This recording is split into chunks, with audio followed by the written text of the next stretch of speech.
بات یہ بہت عام کہی جاتی ہے کہ تم اگر خود صحیح ہو تو معاشرہ خود بخود صحیح ہو جاتا ہے. تو کیا جو امپلیمنٹرز ہیں یا جو ذمہ دار ہیں وہ سسٹم صحیح کریں تو سوسائٹی صحیح ہوگی، یا انڈیویجول صحیح ہو جائیں تو معاشرہ صحیح ہو جائے گا؟ بسم اللہ الرحمن الرحیم. آپ نے سوال سن لیا ہے. میرا اپنے خیال ہے کہ سوشل سائنسز میں ہم بہت کم ایسا کر پائیں گے کہ جس طرح ہم پریکٹیکل سائنسز میں کر سکتے ہیں. یعنی پریکٹیکل سائنسز میں ہم کہتے ہیں 2+2 4 ہے اور مولانا کے بقول H2O پانی ہے. لیکن سوشل سائنسز میں معمولاً چیزیں کافی زیادہ مکس ہو جاتی ہیں.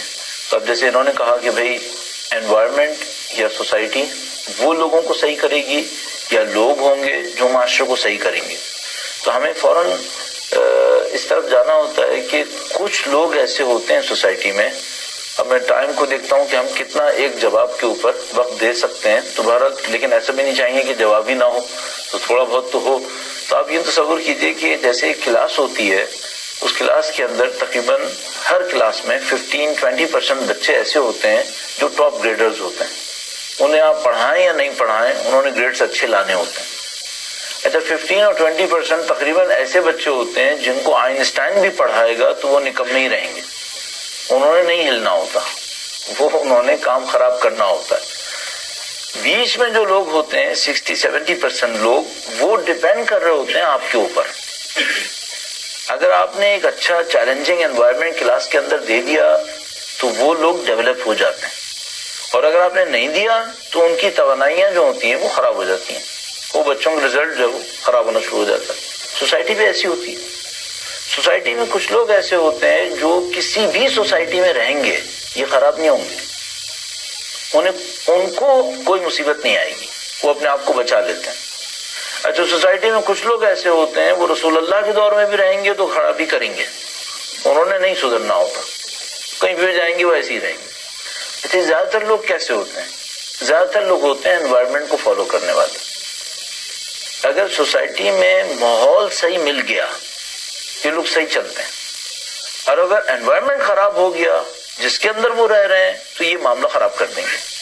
اچھا اب ڈیپتھ یہاں پر صرف اتنی نہیں ہے کہ آپ نے چوری کرنے والے کو سزا دے دی، یا آپ نے مثال کے طور پر جو بل بھر رہا تھا اس کے گھر کی بجلی نہیں کاٹی. صرف اتنا معاملہ نہیں ہے. معاملہ یہ ہے کہ جو قانون بنا ہے وہ آپ کی پرابلمز کو زندگی میں اور کچھ کیے بغیر حل کر لیتا ہے یا نہیں حل کرتا. کوشچن یہاں پر ہے. مثلا اگر میں پاکستان میں ڈرائیونگ کر رہا ہوں اور میں قانون کو فالو کروں تو میری گاڑی چلے گی، اور اگر میں یہاں پر ڈرائیونگ کر رہا ہوں اور قانون کو فالو کروں تو میری گاڑی چلے گی یا نہیں چلے گی. یہ پرابلم ہے. ہمارے ماحول میں لوگوں کو کچھ ایسے ایکسپیرینسز ہو گئے ہیں جس کی وجہ سے وہ یہ سوچنے لگے ہیں کہ اگر ہم نے قانون فالو کیا تو ہم بہت پیچھے رہ جائیں گے. اچھا اب سوال یہ ہے جو ان کا کوشچن تھا وہ یہ کہ پہلے ماحول صحیح ہوگا یا پہلے لوگ صحیح ہوں گے، کون سا کام پہلے ہوگا؟ کیونکہ آپ اس کو ویشیس سرکل تو نہیں بنا سکتے، پھر تو کبھی بھی صحیح نہیں ہوگا. میں یہاں پہ عرض کروں گا آپ یہ بتائیے آپ چیلنج لے سکتے ہیں کیا؟ اگر آپ چیلنج اٹھانے کی طاقت رکھتے ہیں تو آپ وہ 15% بن جائیے جو کبھی خراب نہیں ہوتے. تو آپ سوسائٹی میں ڈیولپمنٹ کی فاؤنڈیشن بن جائیں گے. سوسائٹی کو ڈیولپ ہونے کے لیے کانفیڈنس چاہیے ہوتا ہے. کانفیڈنس کیسے بنتا ہے وہ میں نے اپنی آرائز میں نہیں بتایا. وہ بنتا ہے سکسیس کی اسٹوری دینے سے.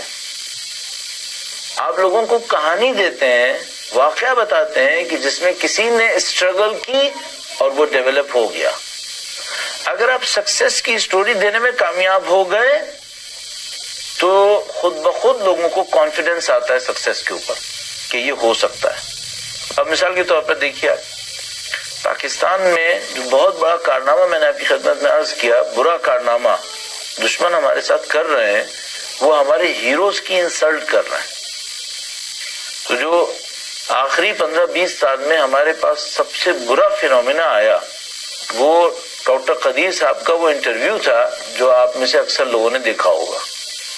کچھ دنوں پہلے، کچھ وقت پہلے ایک اور انٹرویو آیا جو انہوں نے فٹ پاتھ پہ بیٹھ کر چپل پہن کر دیا تھا. اچھا یہ کیا ہو رہا ہے بھائی؟ یہ آپ کے ہیروز کو دکھایا جا رہا ہے کہ وہ انسلٹ ہو رہے ہیں یا نہیں ہو رہے علیحدہ معاملہ ہے، ہونی تھی یا نہیں ہونی تھی علیحدہ معاملہ ہے، دکھایا یہ جا رہا ہے. اچھا اس سے کیا میسج دیا جا رہا ہے؟ اس سے میسج دیا جا رہا ہے کہ تمہارے اندر کوئی بڑا آدمی ہوا بھی تو آخر میں ذلیل ہوگا. صحیح ہے؟ اچھا ہمیں بالکل الٹا میسج دینا تھا کہ اگر تم اسٹرگل کرو تو بڑے آدمی بن جاؤ گے. ہم بالکل الٹا میسج یہاں پہ ڈیلیور ہوتا دیکھ رہے ہیں. تو آپ کے سوال کے جواب میں ایسا نہ اس سے نکل جائیں ہم لوگ. کچھ لوگوں کو سوسائٹی کے لیے چیلنج لے کر آگے آنا ہوگا اور انہیں یہ بتانا ہوگا کہ دیکھو ہم نے اسٹرگل کی ہے اور ہم نے اچیومنٹ کر لی ہے. میں آپ کو عرض کرنا چاہ رہا ہوں انوائرمنٹ لوگوں کو صحیح کرتا ہے لیکن انوائرمنٹ بنانے والے لوگ ہوتے ہیں اور وہ جو ہوتے ہیں وہ 15-20% ہوتے ہیں. اگر آپ کے ذہن میں ہو ایک تھیوری ہے جس کو ہم ایلیٹس تھیوری کہتے ہیں کہ سوسائٹی کے اندر کچھ ایلیٹ ہوتے ہیں کہ جو سوسائٹی کو ڈیولپ کر رہے ہوتے ہیں. جو بھی سوسائٹی اچھی ہوتی ہے کبھی 100% اچھے نہیں ہوتے، جو بھی سوسائٹی بری ہوتی ہے کبھی 100% برے نہیں ہوتے. ان سوسائٹی کے اندر ایک سرٹن کلاس ہوتی ہے جو ڈومیننٹ ہو جاتی ہے، وہ اگر اچھی ہوئی تو سوسائٹی اچھی ہے.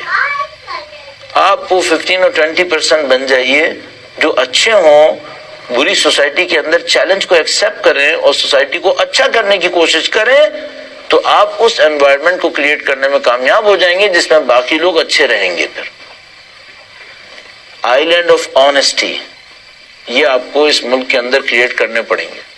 آئی لینڈ آف سکسیس جس پہ لوگ اینکر کریں اور اپنی پریشانی میں سوچ سکیں کہ یہاں پہ بھی کامیابی ممکن ہے. البتہ بہت امپورٹنٹ یہ ہوگا کہ پہلے یہ ڈیفائن ہو جائے کہ کامیابی کہتے کس ہیں. ویلیوز پہ کام کرنا بہت امپورٹنٹ ہے. انفارچونیٹلی ہم لوگ بعض اوقات اپنے کاموں میں اتنی زیادہ مصروف ہو جاتے ہیں کہ ہم یہ نہیں سمجھ پاتے کہ کس پہ کام کرنا سب سے زیادہ امپورٹنٹ تھا. تو یہ پرائرٹیز ڈیفائن ہونا بھی بہت امپورٹنٹ ہے کہ ہمیں پتا ہو کہ ہم نے کیا کرنا ہے. بہرحال اللہ کرے میں آپ کا جواب دے پایا ہوں.